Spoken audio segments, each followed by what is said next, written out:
often say here on the show, don't we, that there are certain things that suddenly make you feel ancient, you know? Don't look at me. I know what you're thinking. Yes, you, Neil, you make us feel ancient. No, I think it's when you look at dates and diaries and things like that and you think, wow, is that really that so many years ago? You know, is that when that was truly? Well, think about this. It's 25 years since the release of this.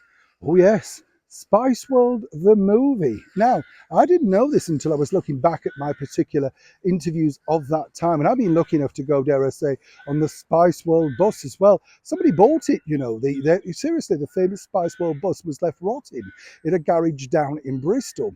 It was all put together 25 years ago, though, by the manager of the Spice Girls, Simon Fuller, who wanted to capitalise on the band's success. 4 #1s in 12 months, and obviously films were the next move forward. It wasn't really much of a script. It was written by his brother, Kim Fuller, knocked together very quickly. But according to that good source, it was the film that all major stars at that period in the 90s wanted to be in, including the late and beautifully talented Meat Loaf as the bus driver, Richard E. Grant as their manager, a good friend of mine, Sir Roger Moore, as the baddie record producer, and at one point, even a British Prime Minister, Tony Blair, was going to pop up. There were rumours that Downing Street thought this might be an in-crowd moment to help woo the sort of younger voters.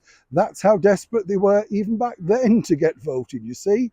Of course, it also had cameos by so many different people, including the outrageous and very amusing Barry Humphries, otherwise known as Dame Edna Everage. Now, the budget for this movie, in case you're wondering, was just around about 4 million. Peanuts when you think about it, but all the girls were on a percentage profit of the box office, and this went in to rake millions around the world. Even though the critics slammed it, said there was no plot, and it was just simply one endless pop promo after another, the fans lapped it up. And isn't it always the case about movies? We were talking, weren't we, recently about the Oscars and how Oscars win, you know, awards, but nobody actually is that interested in the awards, you know? It's the movies that people want to go and see, like the Top Gun thing, that do well. This was the case with Spice World, the movie. So much so, there were plans for a second movie in the offing. Now, do you know why that didn't come around? Ah, yes, there was the bombshell, wasn't it? There always is a bombshell with a pop group. And that really happened when, less than a year later, Geri Halliwell, Ginger Spice, decided to quit the band at the height of her fame. She wanted some sort of control, wanted a political voice. They thought they were a pop band, and everybody fell out. So all of those plans went literally to pot. The movie itself, though, as I say, has gone on to gross absolutely millions around the world, and continues to do so through televisual rights and, of course, the streaming services. Now they're going to put it back out into the cinemas to celebrate 25 years. I know, what were you doing 25 years ago? Frightening to think. I remember it like yesterday, that particular thing. And as I say, the Spice World bus was great to get on. Nothing like you'd imagine at all, you know, just nothing like you'd imagine. But what a great thing to go and visit and see.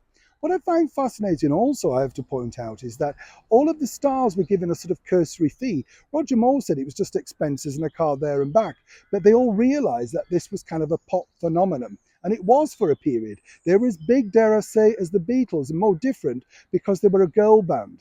Now, I don't know about you, but if it popped back into the cinema, and perhaps for old time's sake, and maybe you were only 12 or 14 at the time, would you go and see Spice World the movie again? Is it time to dig out those Union Jack shorts? Oh, go on, you know you can still squeeze into them. What do you mean? I'm wearing mine now. How dare you? But seriously, let's have a bit of fun. It may cheer ourselves up. But can you honestly believe 25 years since Spice World the movie? Now that really is a zig-a-zig-ah.